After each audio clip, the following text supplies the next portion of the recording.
मुंबई अहमदाबाद राष्ट्रीय महामार्गावर वसई तालुक्यातील कोपर फाटा येथे एक विचित्र आणि धक्कादायक अपघात घडला आहे.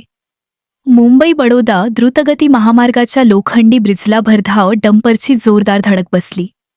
या अपघातात डंपर रस्ता आणि ब्रिजच्या लोखंडी स्ट्रक्चरमध्ये धोकादायक अवस्थेत अधांतरी अडकून पडला.